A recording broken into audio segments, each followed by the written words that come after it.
Thank you all for coming. My name is Mark Hughes. I co-chair the Ethics Committee here at the hospital along with Cinda Rushton. We have a great panel today to talk about bias in the management of opioid pain treatment. Just to tell you a little bit, this is going to be our last installment for this academic year for Ethics for Lunch, and then we'll be back in the fall, so look for us. We're always going to be the third Tuesday of every month, so hope you can make it for the next academic year as well. This is co-sponsored by both the Ethics Committee and also the Berman Institute of Bioethics. Some of you may know that the latest news for the Berman Institute is that Jeff Kahn has been named our new director, so he'll be taking over in July. So lots of exciting things going on with the Berman Institute.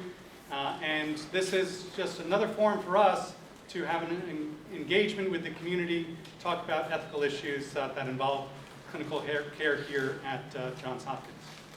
I'm going to turn it over to Sophie Lanskron. She is an associate professor of medicine and the director of the Sickle Cell Center. Thank you, Mark. Okay, so as Mark mentioned, I'm running the Adult Sickle Cell Center, so I'm an adult hematologist, and I'll introduce the panel as they get up to speak. So I'm going to present the case, do a little bit of background, have a little bit of background slides, and then show you a video. Then a number of members of our team were involved with, in particular Dr. Haywood, who's here today, but who made what is so you can hear the patient's voice today. So our case is a 23-year-old with sickle cell anemia, whose course has been complicated by stroke as a child. He also had priapism and iron overload. At the time he transitioned to adult care, he was on chronic exchange transfusions, which is a therapy we use in patients who've had stroke as children, and he had poor adherence to that therapy. He came to his first adult hematology appointment in October of 2014. At that time, he noted some daily pain, but was managing with ibuprofen alone. At the time of transition, he chose to stop transfusions and start hydroxyurea as a disease-modifying therapy. Unfortunately, he missed numerous follow-up appointments and was not adherent to his hydroxyurea. In the first year, he was hospitalized once in February and again in October of 2015. And then from October to early January, he had 9 acute visits and 3 hospitalizations for the management of pain. This high utilization pattern persisted, and he had a documented weight loss of 40 pounds over the course of 3 to 4 months. A complete medical evaluation for causes of weight loss was unremarkable. Over this course of time, his opioid regimen now included extended-release morphine at 15 milligrams twice a day and hydromorphone 2 milligrams every 4 to 6 hours. His social history: he graduated high school and was working as a line cook but lost his job. He had a history of incarceration for a felony and the charge of stealing. He had 1 child born in 2014. He reported drinking once a week, usually to the point of being tipsy and maybe a little bit more, and he told me that he drives better under the influence of alcohol as it helps him focus better. Very young person. But he had no history of illicit drug use.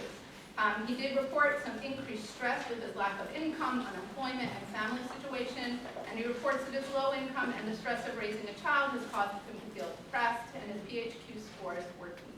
And so this brings up an issue that we deal with quite a bit, which is how you manage someone who has really truly a severe chronic illness that causes a lot of pain, and someone who's been previously incarcerated, may have a little issue with drinking, and has no job when he is in pain.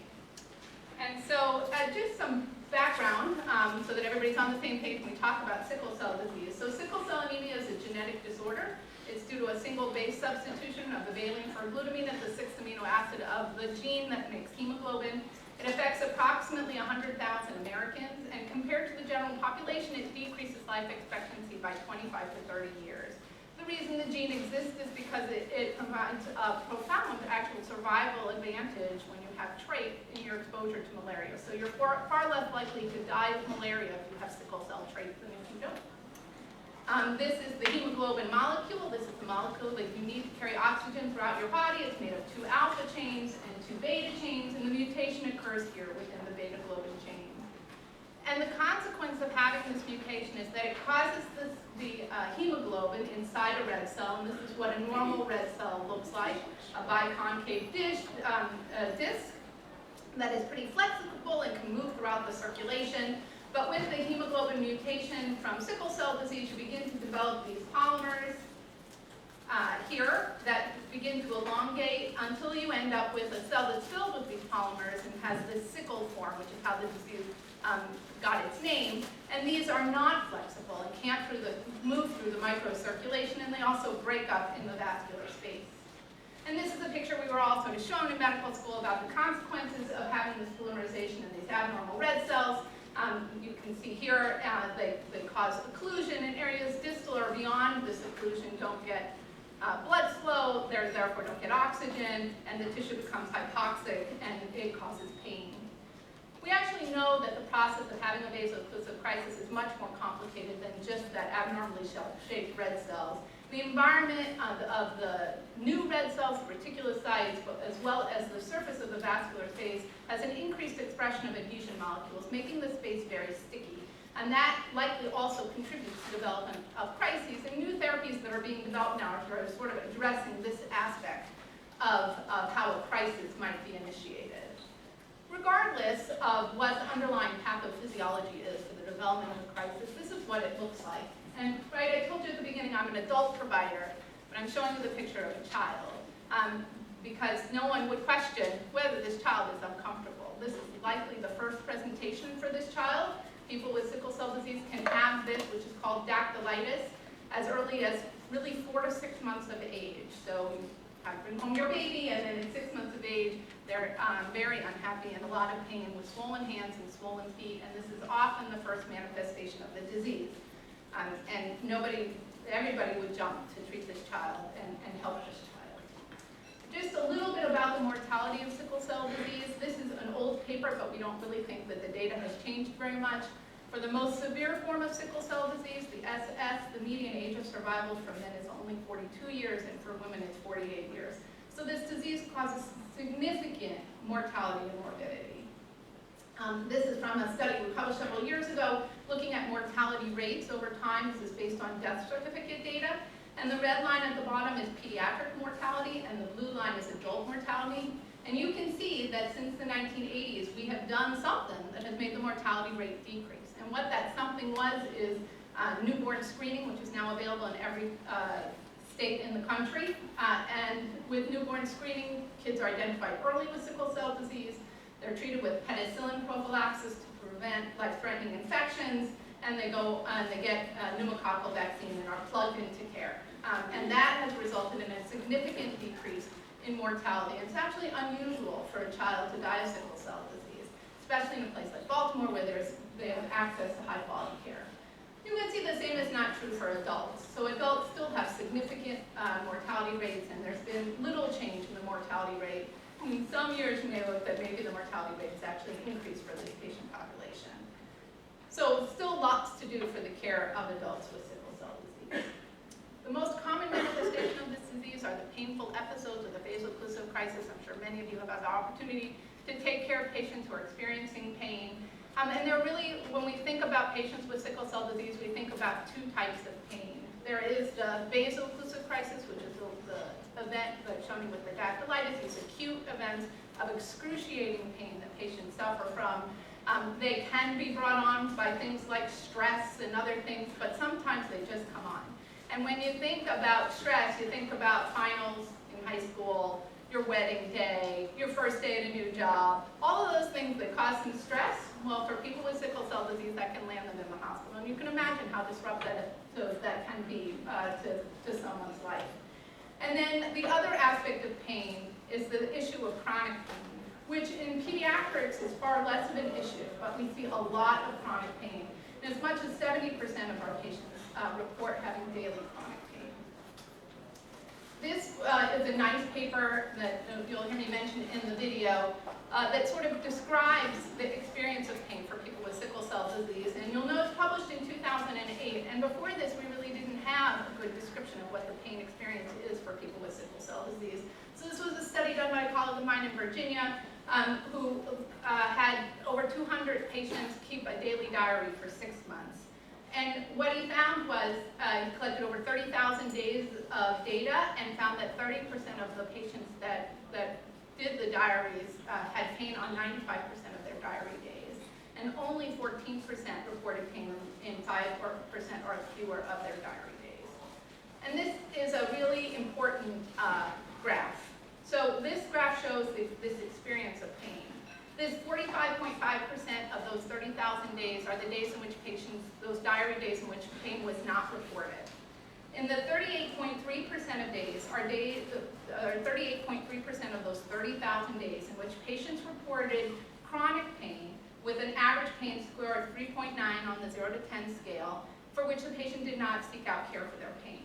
The 12.7% are the 12.7% of those 30,000 days in which patients reported crisis-type pain with an average pain score of 5, in which they did not seek out care for their pain. And then at the tippy top is the 3.5% of days in which patients reported either chronic pain or acute vaso-occlusive crisis pain with an average pain score of 5.9, in which they did present for care of their pain. And so when we see a patient, and maybe we see them a lot, but when we see a patient, we are only seeing a little small piece of their whole pain experience. And it's really important to keep that in mind when we're in the emergency room or seeing a patient on the floor at all sorts of hours of the day and night. The patient that we presented today is a young patient, and transition is a really difficult time for patients with sickle cell disease. There is data that supports that childhood mortality has really dropped, but there is a spike in mortality during the transition time. And some people argue that it's because of lack of access to care, but in fact I think this is just a really dangerous time in the life of our patients for a number of different reasons. And part of it is the disease itself. And this graph just looks at emergency department utilization. So this is the age of the patient. And you can see this red line here is the ED utilization. And it really begins to spike beginning at the age of 15. So before the time of transition, it spikes and really sort of peaks in the mid-20s. And so this, I think there's more to this than just lack of access to care. I think there's something different about the disease and things that change, and different about the person who has the disease. I don't know how many of you have teenagers. I have teenagers. It's just difficult. So one of the things I think that changes is disease severity. And this paper published a few years ago evaluated patients both for their complications of their disease, but also did health-related quality of life assessments. And you can see the average age of these patients 28, so pretty young, and their number of complications really increased as they aged. And some of the things that were associated with the poor health status included increasing age, the use of opioids, having a vaso-occlusive crisis in the past, and things like asthma. But what I really thought was interesting was the health-related quality of life data. And so here's the collection of the health-related quality of life. But when you focus in on things like general health, a lower score is worse. And you can see the health-related quality of life of our patients is not great to begin with, but you can see that it really begins to decline, not when patients are in their 40s, but rather in this time period between 20 and 29. This is a difficult time in patients' life. And when you look at bodily pain, you see the same thing. You see that this decline in health-related quality of life related to pain really begins to fall off during this time period. So how do we diagnose a vaso-occlusive crisis? So the following are objective indicators that can be reliably used in the diagnosis of acute sickle cell disease pain episode. Lab work, there are none. There are no radiographic findings. There are no lab data that we can do to prove that a patient has a vaso-occlusive crisis. And that is part of the challenge of managing this disease. And I can show you slides of patients' labs, really reliable patients, before, not having a crisis, having a crisis, and you wouldn't be able to tell the difference based on labs. So the gold standard for making the diagnosis of a vaso-occlusive crisis is from what the patient tells us. And that is part of why we struggle so much with this patient population. So I wanted to show you this. This is old. I don't think we'd find this now in the chart, but this was in a patient's discharge summary from this institution. So the patient refused any substance abuse counseling, denying he had such a problem. He was therefore discharged to take folate and Tylenol. On further presentation to the Johns Hopkins emergency room, he should be evaluated carefully given his history of drug-seeking behavior and suspected narcotic addiction. In particular, he should not be given narcotics, be put on the sickle cell pathway, or dispensed any prescriptions for narcotics unless there's objective evidence of vaso-occlusive crisis. So even those patients who use cocaine or whatever else they're using, they can still have a vaso-occlusive crisis, and it becomes a real question about what you're going to do to manage that patient, and how long are you, what are you going to do, and what are your approaches. And we're going to talk a little bit about how we address some of these very complicated issues. What's the evidence base for the treatment of a vaso-occlusive crisis? There isn't one. Right, sadly, the evidence and the amount of research that's been done on sickle cell disease has really been limiting. And as Dr. Dover likes to show, we do the same thing for vaso-occlusive crisis that we have done for the last 40 years. But a group of pediatric providers got together to come up with what the expectations should be for a child who has a vaso-occlusive crisis.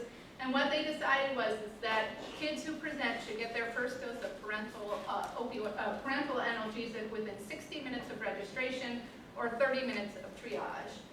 They should use an age-appropriate pain screening, and just as importantly, that the patient should be reassessed within 30 minutes and then treated appropriately. So this, I show you this because it has now sort of infiltrated into everything that we do. So even though there is no evidence base, those of us who take care of these patients understand that this is what should appropriately happen. So if you look at the guidelines published by the NIH on sickle cell care, you'll see that the flow is that patients get treated as rapidly as they can. So if you have a patient who's 9 out of 10, I think waiting an hour for your first dose of opioid is still a long time.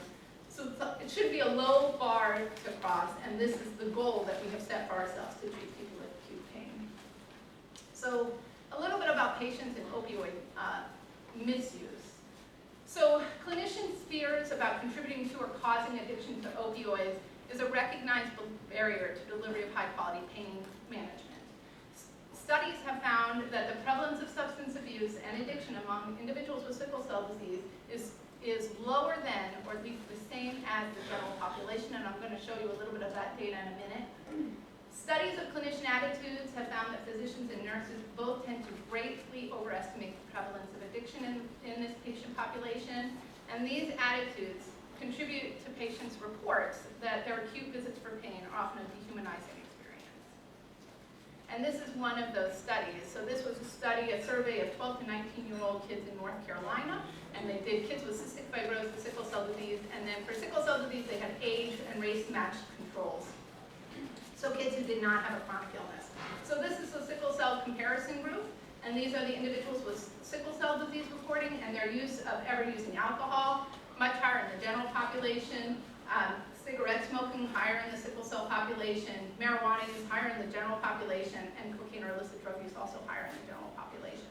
And so some could argue that if you have a chronic illness like sickle cell disease, you shouldn't do any of this activity, but these are teenagers, right? Limited ability to control behaviors, but clearly the individuals with sickle cell disease are using things less. And there is data from the adult population as well demonstrating that there is a decrease in substance abuse, real true substance abuse in this patient population. But there is this high utilizer population, and many who work on the floors see, or in the emergency room, see this high utilizer patient population. And if you speak to any adult provider who takes care of people with sickle cell disease throughout the country, and actually throughout the world when we've had that experience, about 10% of any sickle cell population are high utilizers. They come often. And there is some data suggest that the high utilizer population may have an increased risk for substance abuse. But we also know that the high utilizer population tends to be the sicker population. And these young people, especially the young people are the high utilizers, they're the ones who don't survive to the age of 30. The way we address this is, with these complicated high utilizer population, is a real multidisciplinary team approach. When I leave here today, I'm going to go to a meeting where we sit and we discuss how to do that. And that's where I bring in my team of experts, because I can't, it's a lot of work to do this on my own, and it really does require a lot of us. And I am going to have them each speak about their role and what they do.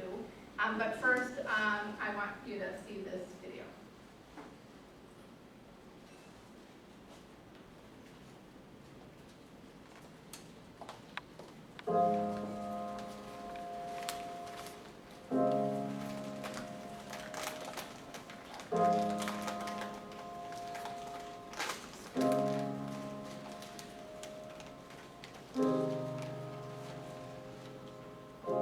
First presentation of sickle cell disease, maybe when they're 6 6 months old, they have swollen hands and swollen feet, and it's clear there's something bad going on. Those children are treated appropriately, they're given pain medications. Everyone wants to do everything they can to help the baby.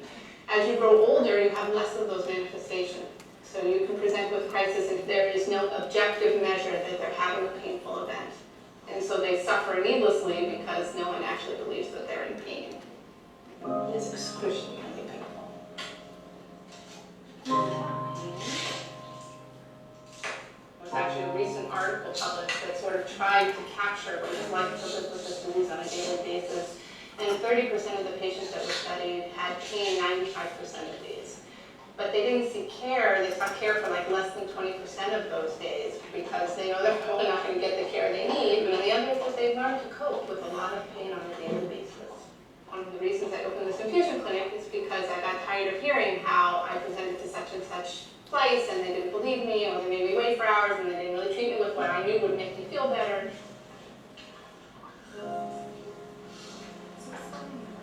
Right now, it's just mainly my wrist and lower part of my back. The pain is like a 7 out of 10 scale. It does make me feel alone because nobody else knows that you actually having pain. Like, since some people actually thought like you probably just faking. So like, nah, I'm really going through some bad stuff right there. So that's always made me, also kind of make me mad because it's like, I'm trying to explain to you that I'm really hurting and they like don't believe me. So I think that was my main thing. That's why I never actually told people because they won't like, you just faking. Like, no, I'm actually hurting real bad. Once a patient has experienced 100 times over negative provider attitudes, you can imagine how they're going to feel when they present. And of course, then the provider now has more attitude because the patient has attitude, and so it becomes this circle and cycle of events which really leads to poor patient outcomes.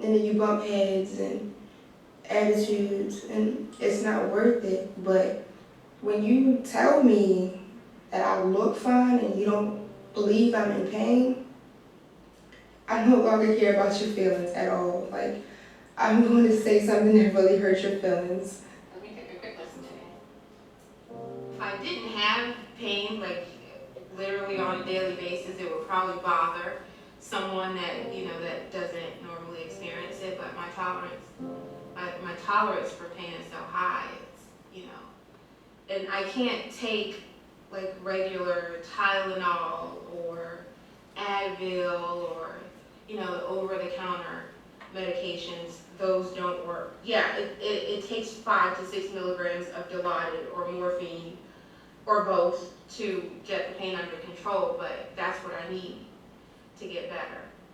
Whereas if I were at a facility that, I visited for the first time, I'm a little reluctant to communicate that to them because I feel like they're judging me.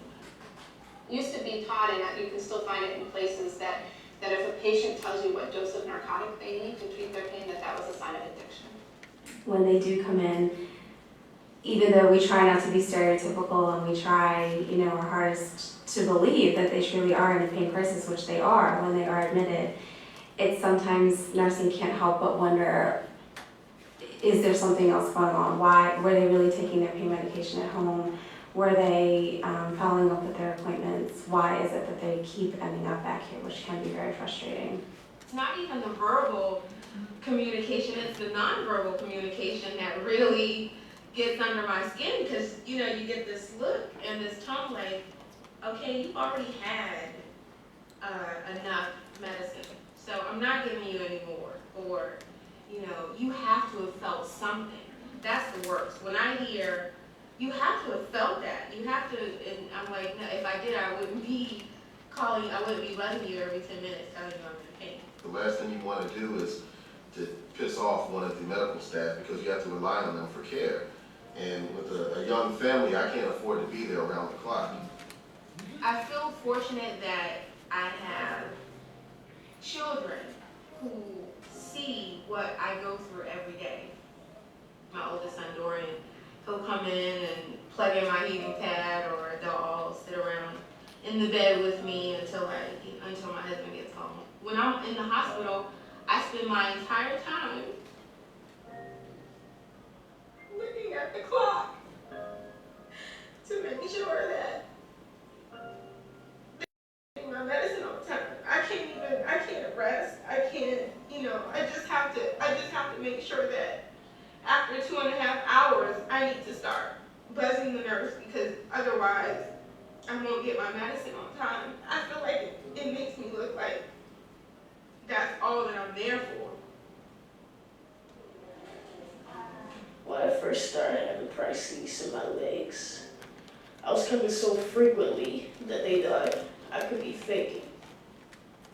So that's when me, my mom, and my grandmother had to explain that to them. Because at first they were denying medication. So that's when we had to explain to them that I really was in pain and it could be something wrong. You can't tell them anything because they're the doctors. But I understand, what is the point of asking me my history? What works best for me if you're gonna do what you want anyway and you're still not listening to me? I'll go through extra measures of making sure that, this is weird, but making sure that I'm dressed professionally before I go to the hospital, or not go in like sweats and, in my socks, because I don't feel like I'm being taken seriously. It's just a remarkable thing, that I have to call ahead of time and say, so-and-so is coming in and they're a professional whatever, so therefore we're going to believe them, whereas, this disease causes a lot of disability, and so a lot of my patients are unable to work. And so I can't call up and say, oh, they're a doctor, lawyer, whatever they are, to get them the kind of care they need. When you're sitting in an emergency room with a patient sitting across from you, what do you care if they're drug seeking? I mean, it's not your responsibility to make sure that the patient is not drug seeking. Yes, you should send them home with 2 months worth of narcotics trips. That's not your role in that setting. But you can treat the patient for their pain and manage their pain, and then refer them to someone who can take over the responsibility of managing their narcotics and seeing whether or not there might be an issue with their narcotic use. But in the emergency room setting, what difference does it make? If you're the person trying to make that decision, you hate to be wrong and say, oh, well, here's a patient who's in horrible pain, and I didn't treat them because I didn't believe it. I don't want to be the provider who's wrong in making that decision, because if I'm wrong and the patient actually is in a lot of pain, I'm making that patient suffer, which is not why I decided to become a doctor in the first place. So.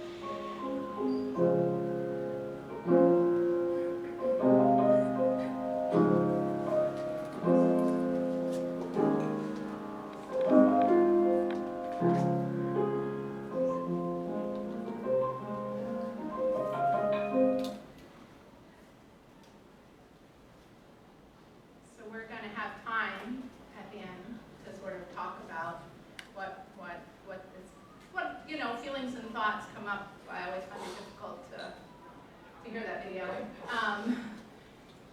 But first, I want you to hear from my team, who does this every single day and takes care of these patients every single day and does a really wonderful job. So first is Nikki Paul, who is our nurse. She was our nurse in the infusion clinic. You saw her in the video, but she's going to spend a little bit of time talking about her role in the acute setting and in managing patients. And she been with Hopkins since 2008 and lives with sickle cell disease herself.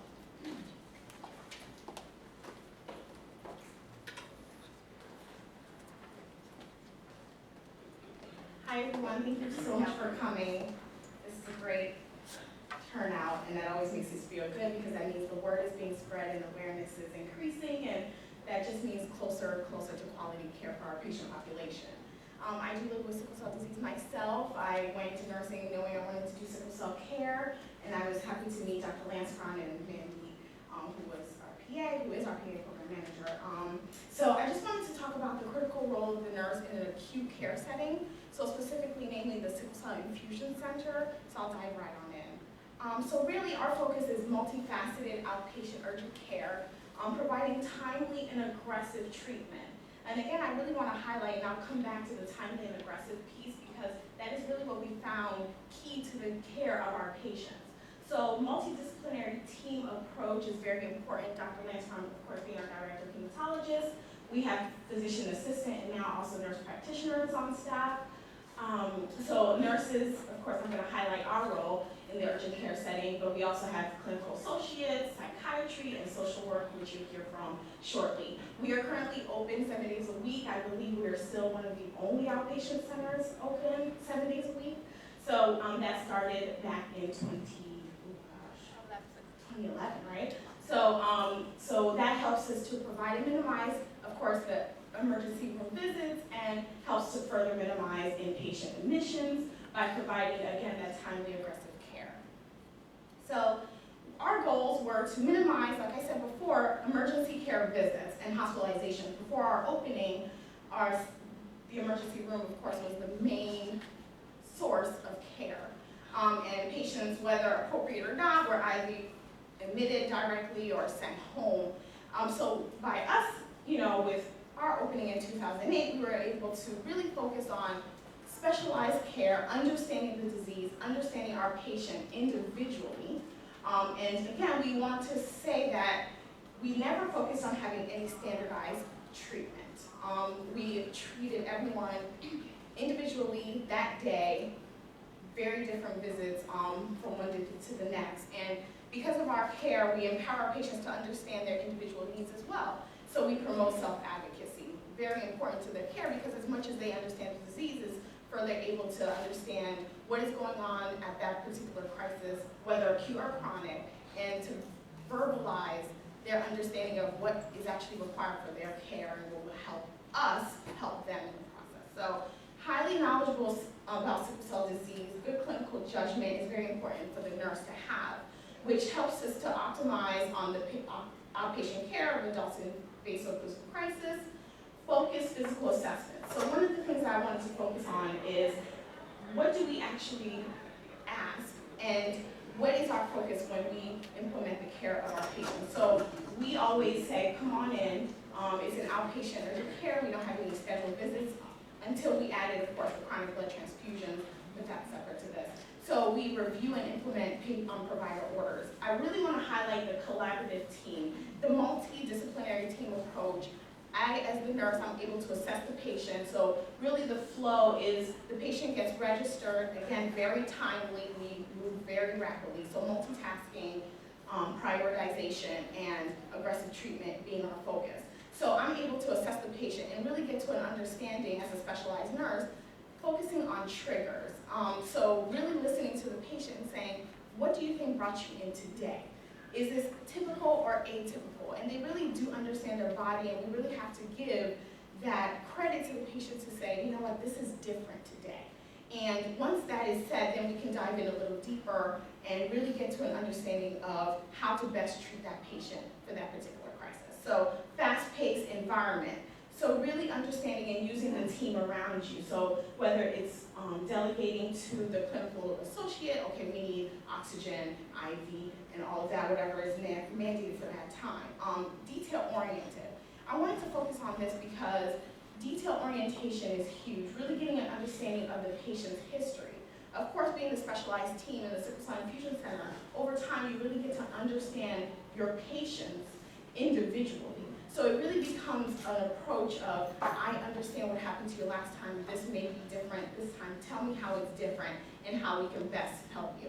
Again, listening to your patient, really getting down to what could be happening this particular time. Oftentimes with high utilizers, or what is often named as frequent flyers, you really get lost being, or you don't tend to really focus on that particular crisis, because you're like, well, this could be just chronic, it could be the same or typical as from the last visit. And really, we try to get away from that and being able to recognize what the patient is saying to you, because that very much can tell you how you can proceed in their care. So also, social work, psychiatry being part of the multidisciplinary team and able to recognize their psychosocial needs.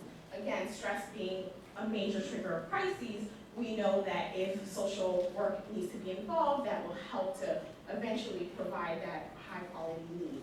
Passionate and compassionate. I highlighted this because it's hard to really understand what a person, an individual goes through as far as crisis and living every day with the disease.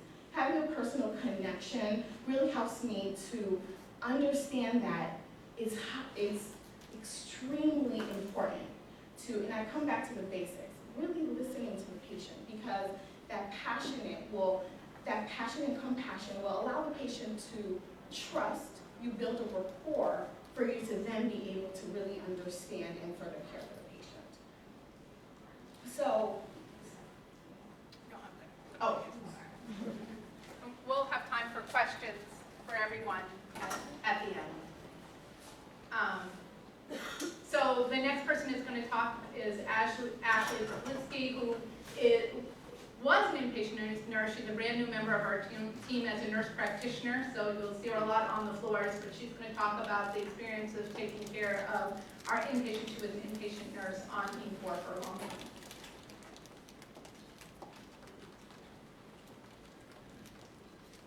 Thank you so much. So I worked on Team 4B for about 5 years, so I'm going to talk about the inpatient role as a nurse and taking care of patients with sickle cell disease. So the goal of the inpatient nursing care is to provide acute management, monitoring, and prevention of complications with patients with sickle cell disease.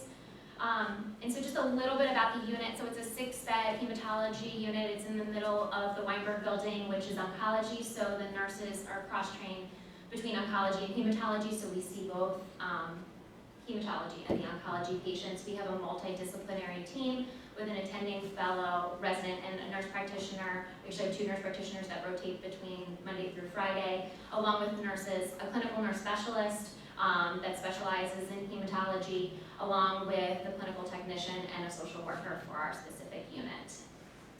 So the inpatient management, so typically we treat the acute exacerbations of the sickle cell disease, so right when they're in their crises. And we treat them with pain medications and symptom management, IV hydration, and monitor their labs. But we also want to prevent complications while they're there. So they're usually, they're feeling at their worst. They're in an acute crisis. And so, we think about when we're at our sickest, which is not even in comparison to how bad they're probably feeling, we're trying to encourage them to ambulate and get up to prevent those complications. So sometimes, you have to really encourage them and really, meet them where they're at and say, I might want to walk with you today, because they just want that support and because they're not feeling well and they don't want to do the things, to prevent the complications. Incentive spirometry, along with preventing clots, so like again, getting up, taking their heparin injections, which aren't always the most pleasant things in the world. So just preventing those things from happening. And then the biggest thing is patient education. So, a lot of times, like we spoke about the case study, so this is somebody that's coming in very frequently and making sure that we're making that transition between IV analgesics and moving to oral medications, but having those conversations with that patient to make sure that they understand that we're not going to leave you high and dry. We're not just stopping your medication and talking to them about the importance of transitioning to an oral medication and to take that oral medication so that they prevent withdrawal symptoms. And we're able to, in a safe manner, transition them from the IV medications to the oral medications. And providing patient and family-centered care. So it's not just the patient. Many times they have family members that are there. They've gone through this journey since they were very young with them. And so making sure that you're educating their family members as well as this is what the plan is, and also, you see many patients that come in with their family members and they don't want to leave because, are they going to get the adequate care? They're not feeling well. Can they advocate for themselves? So making sure as the nurse that they trust you and that they know that they're in good hands, and that if there's any changes or any changes to the treatment plan, that they're also included in that as well. And compassionate care, I think Nikki really highlighted on that, and that's very much important because you need to be able to be compassionate and to be able to establish a rapport with patients. Otherwise, they're not going to trust you, they're not going to open up, they're not going to believe that you have their best interest at heart. Nursing in the inpatient side is 24/7, so we're seeing patients, all day, every day, and many times it's in the middle of the night that they're not feeling well and there's somebody that's covering that doesn't know them, so they want to make sure that they know that you have their best interest at heart, that you're gonna advocate for them overnight and that they feel safe with you. So just compassionate care is the most important thing, and just being able to try to understand where they're coming from and just listening is always key. And then finally, but very importantly, is Dawn Hatcher, who has been our social worker in the clinic for a long time and has a lot of experience dealing with some of our more complicated patients and the issues that they have. And so she's going to tell us a little bit about what she does.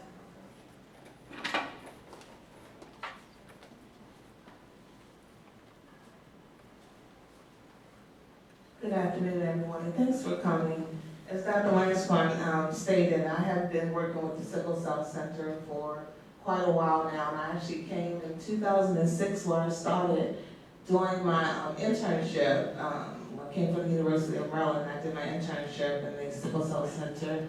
I did not know much about sickle cell when I first came. I heard about it, but I can tell you now I do know a lot. The patients have taught me a lot, and as well as my colleagues, and it really has hit home for me in so many ways, and it has developed, it has allowed me to develop and grow to the person I am today, and to have the passion and desire to work with the sickle cell patients that I work with now. As many of you know, social workers wear a lot of hats. We're advocates, we're liaisons, we're brokers, we're facilitators, we're educators, and we wear many, many, many hats. And I just want to say that I have a passion because I see so many patients, and I've met so many patients who live with this chronic illness on a daily basis. And just to know that you can reach out and help someone, meeting patients where they are. Sometimes we feel like we have all the answers, but we don't. It takes time. You have to be compassionate and caring. Not everyone can do this job. I know it hasn't been mentioned, but I'll let you know it's not easy, but you have to have a desire to want to do it. And I just wanted to take a little time to go in and to talk about my role as a social worker in the Sickle Cell Center. So one of my roles is to help patients and family members to navigate through the complex world of healthcare. And that includes helping patients who may have many challenges and obstacles. Well, who should I pick for my insured? Is my medication is going to be covered? You want the patients to know as much as they can about the insurance that they pick. One, because individuals living with sickle cell disease have to come to many appointments, they have to see many specialists, and they have to get their prescriptions filled. So we want to make sure that we work together and make sure that they select the right managed care organization, because it can be a little challenging and overwhelming when you go to social services or when you go to your employer and try to apply for health insurance, or you've been told, you know, you're too late, you missed the deadline, or you've been denied because you're overskilled. So patients really face a lot of challenges when they try to apply for health insurance. So I help patients to navigate through the process. Providing patients with education and resources about their disease. We do see many patients who come to us, young and old. Some of them can't tell you what type of sickle cell disease they have. We are able to print out pamphlets. We're able to talk to them about the diseases that they have.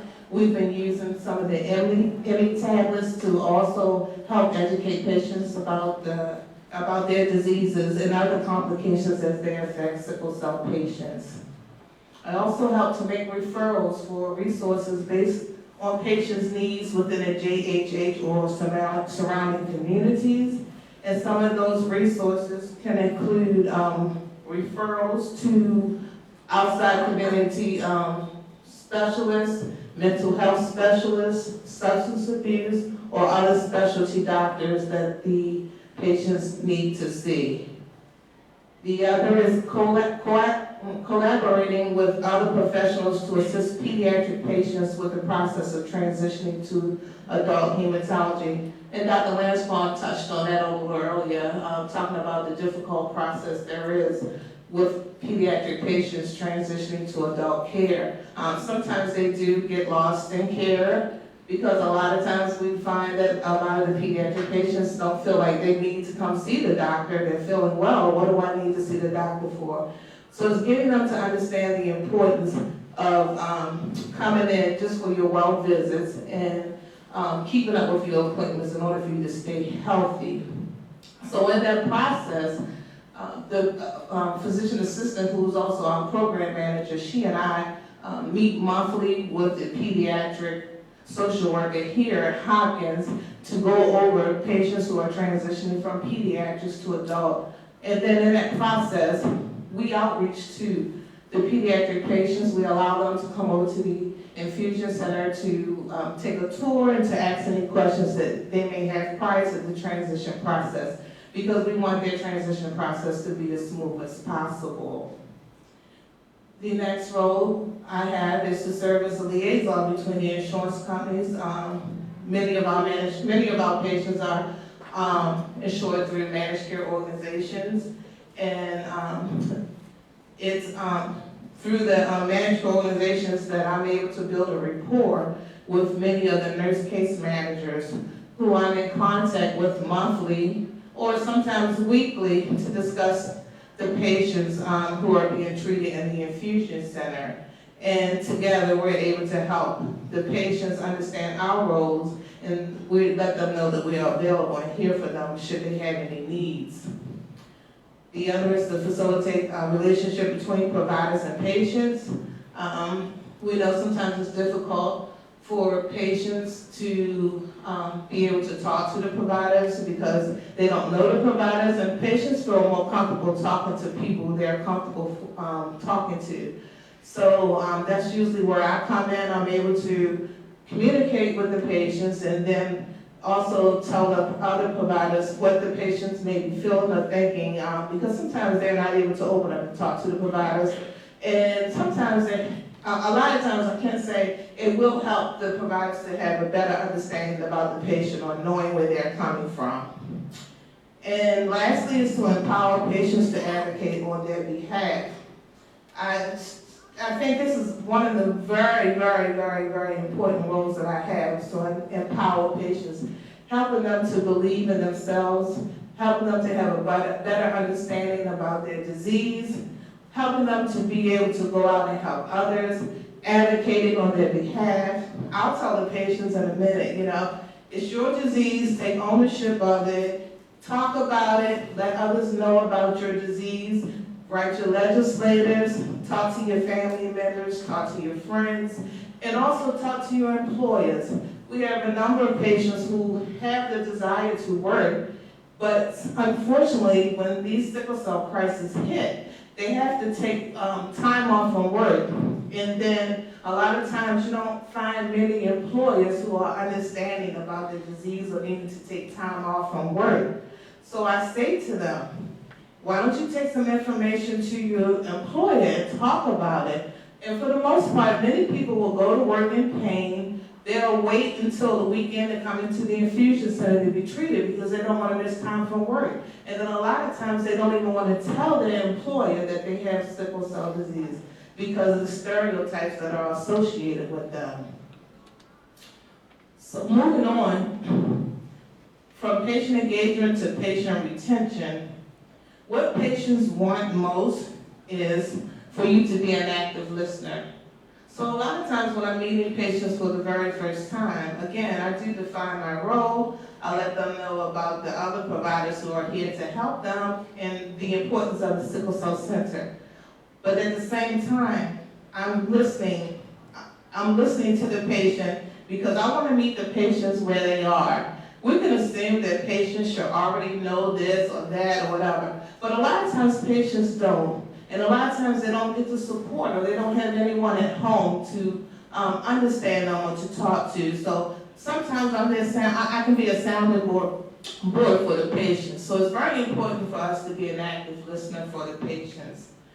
The next thing is patients want is for us to be non-judgmental.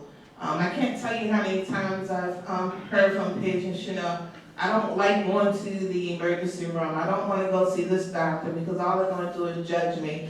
They think I'm just here for pain medicine. They don't believe my pain. So we want to make patients comfortable. We want them to know that we really understand their pain and we believe them, and that's what we want. And that's how we want to treat our patients. You know, the goal is to treat our patients based upon how they feel when they come to the infusion center until the time they leave. Constantly reevaluating them, constantly assessing them, constantly asking questions. And again, I go back, I say meeting the patients where they are, again, because a lot of our patients don't have family support. They don't have anyone.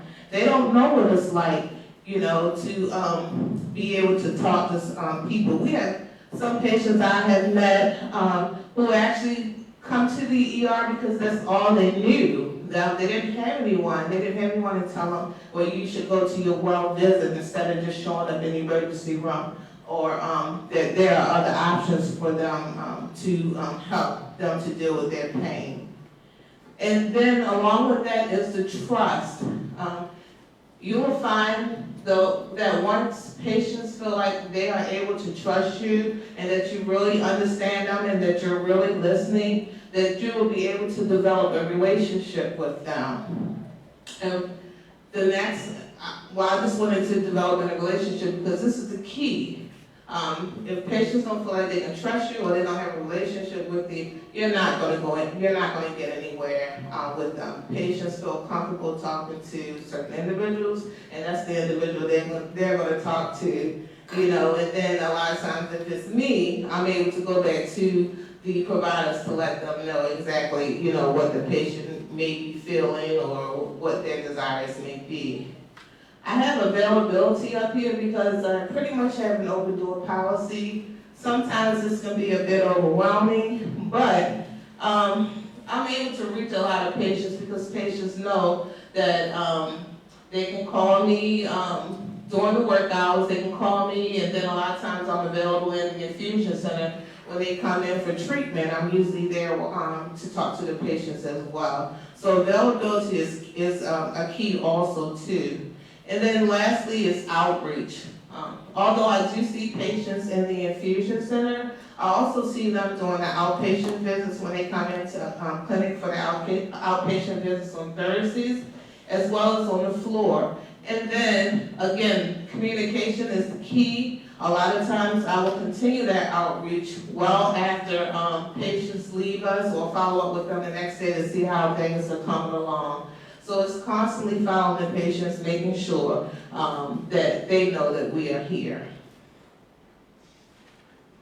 And then lastly will be the success and outcomes.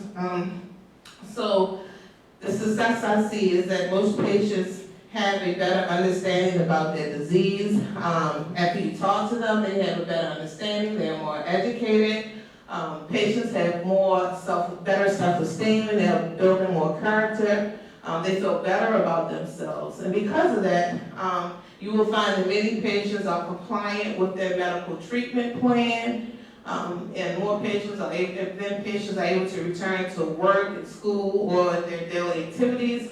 And then from that, what I hear most from a lot of patients, all I want to do is be able to do things with my children, to go to the movies, you know, to work. And then once we are able to capture all of these things, patients are able to enjoy the pleasures of quality time with family and friends. And I just wanted to piggyback just for a minute. I wanted to talk about, I know Dr. Lansford talked about the presentation in the beginning. I just wanted to say a little about the young man we presented in the case today. I wanted to give you an update actually about where he is. So what happened with this individual is, was stated in the case study, is that, you know, he said that he didn't have a job, he was drinking tips, he was driving while tipsy, he didn't have a job. Well, I'm happy to say at this point in time, what we did is we had the patient to come in on a weekly basis, and he met with the program manager, who was a PA, and myself. And we sat down and we came up with a care plan with him. We listened to him. We understood where he was coming from. And then from that, we were able to make referrals out in the community. He was referred to Catholic Charities, where he's currently affiliated with them. He enrolled in automotive school. He'll be graduating in July. He was able to get family support from his mother and his fiance, who's watching the daughter while he works to go to school. He's working full-time. We started him on an antidepressive. He's doing better. He realized that he was depressed.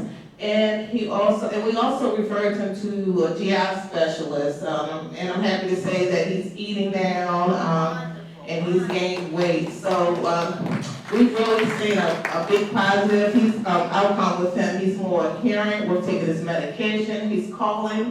He's on red blood cell exchanges. He's calling in for those. So I mean, it's just like a different person. But all because we took the time to be an active listener. We built that trust. We built that relationship. We let him know that, we're here for him. The Sickle Cell Infusion Center is a big family, and that's how we want all of our patients to feel. We want them to know that we are home away from home. Thank you.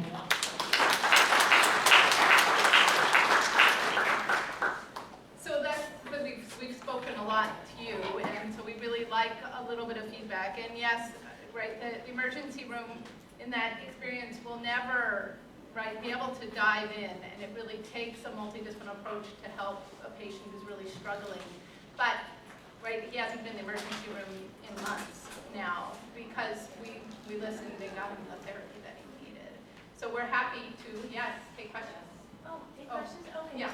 So I wasn't too clear about why if you have that vascular occlusion, why if you have the vascular occlusion, that's the cause of the pain, and then why are they not presenting any symptoms if they're having a vascular occlusion? And then I have a second question, which is, then if a lot of people don't believe them when they go in for their pain medications, are they turning to the street for the pain medications? And then my last question is, why is it that having the sickle cell form for the red blood cell, why does that prevent malaria? Well, I think I'm going to leave the malaria one to go. Actually, I don't want that. We are actually just now beginning to understand why it is that it's protective against malaria, that doesn't like living in red cells, that don't have the same oxygen tensions. We're just beginning to understand that. But for your other questions, I don't think we really know why there aren't the same manifestations of the disease as what you might see in a child who has a vaso-occlusive event. We don't know. We know there clearly are symptoms. Their pain is the symptom, but why there aren't more signs of that, we don't know. We do have patients who will have swelling and will have something that you can see, but more often than not there isn't, and I don't think we have a good understanding of that. And your middle question was? If they're not getting these pain Oh yeah, do they find it somewhere else? Yes. Not as often as you would think, but if they're suffering and in pain, I do have patients who know how to find the medication that they need. Do you see any role for sickle cell peer support groups or a buddy system where somebody, even an older adult who's lived with the disease for years, has successfully now managing their disease to pair them with a young adult or somebody like this index patient here to counsel them, work with them, sort of like the violence prevention program we have in Baltimore to try to reduce violence amid a similar demographic group. Yeah, no, I think it's a great suggestion, Don. So actually, we do have patient ambassadors who are assigned to work with some of our younger patients, and that seems to be going very well. So we do have patient ambassadors, we do have support groups, and a lot of our younger patients are really amazed to see that, yes, I can live long with this disease, because they thought that their life expectancy will be cut short, like around the age 23, 25. But when they come to support groups and they see that there are individuals living 40, 50, 60 years old with sickle cell disease, they definitely have a different impact in the way of thinking. Go ahead. Well, also I want to add on to that, one of the transition programs that they have for the adolescents or the ones that are turning 21, going to 22 for transitioning to adults, that is one of their keys that they have. So during that transition point or that transition meeting, they get someone that's pretty much close in age that they meet with, and they kind of carry them over and try to help them transition from a juvenile to an adult and tell them what they went through and what things kind of will help them move from adult to adolescent. So that's one of the things that the transition meeting has started, which is part of the ambassador group that you were talking about.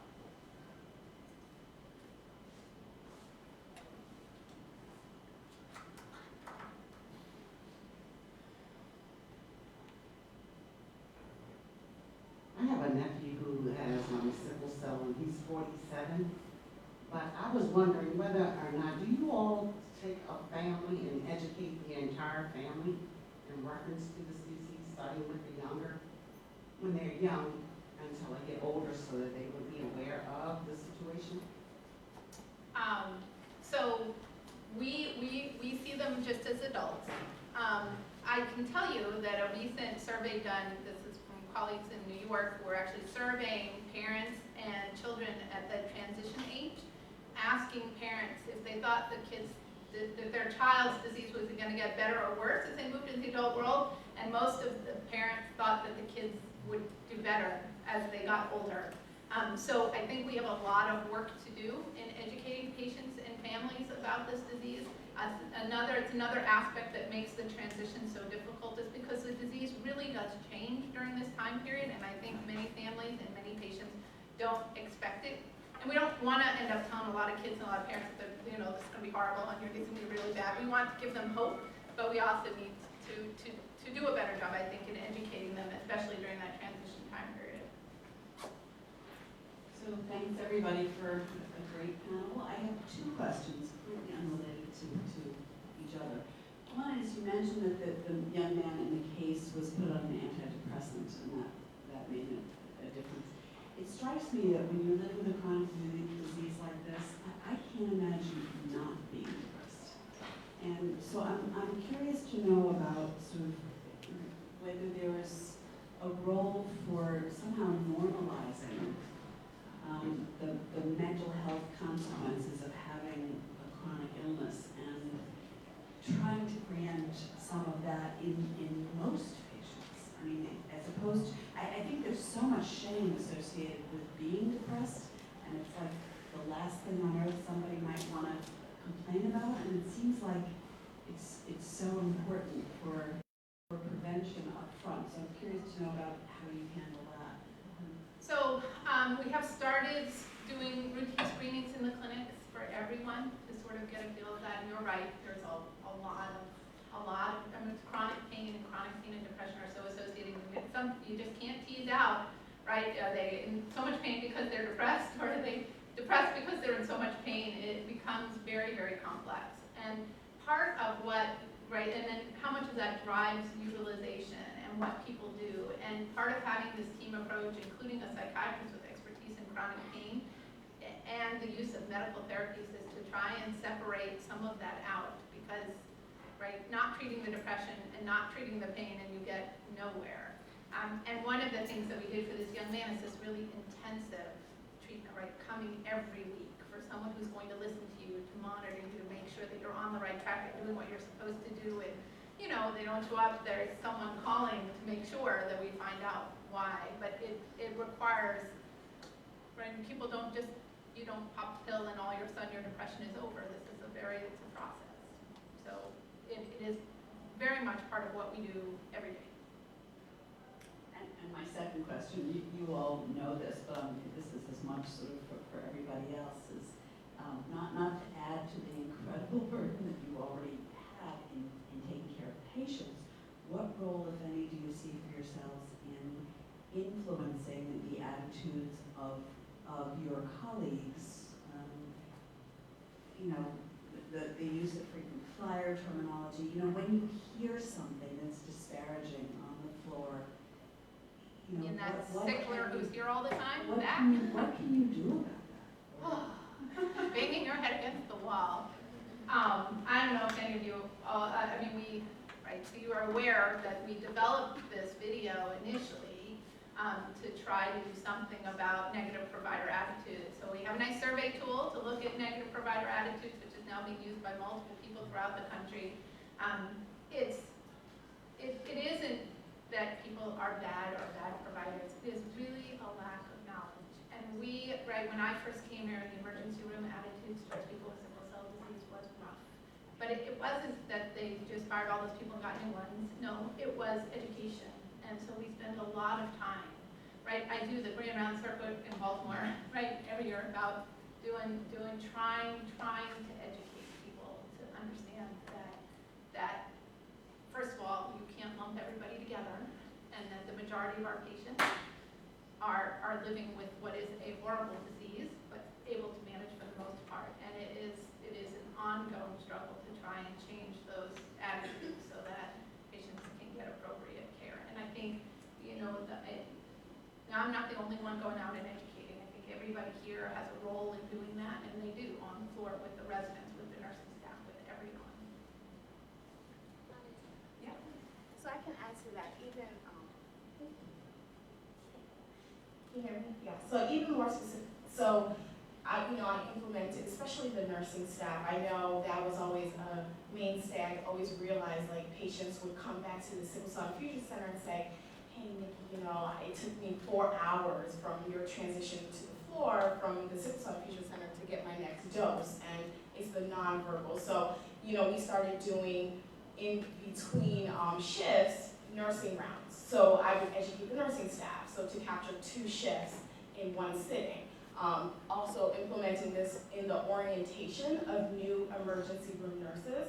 So, you know, I would go and, you know, do a presentation for the orientation. So therefore, before they even hit the floor, they're getting the knowledge base, they're getting the, you know, understanding, because the key is the knowledge, like Dr. Langston said. And even as far as bringing in high school volunteers into the Sickle Cell Infusion Center during their summer break to do a rotation. And, you know, for example, one volunteer I had, he's actually in medical school, and he's going on to be a physician to hopefully, again, plant that seed of high quality care. So it's getting the word out there, and really, and it's our responsibility as well when we hear something to say up front, you know, sickler is not exactly the best term to use. Let's use patients, individuals living with sickle cell disease as opposed, because it's just planting those seeds and really getting the awareness out there and the knowledge.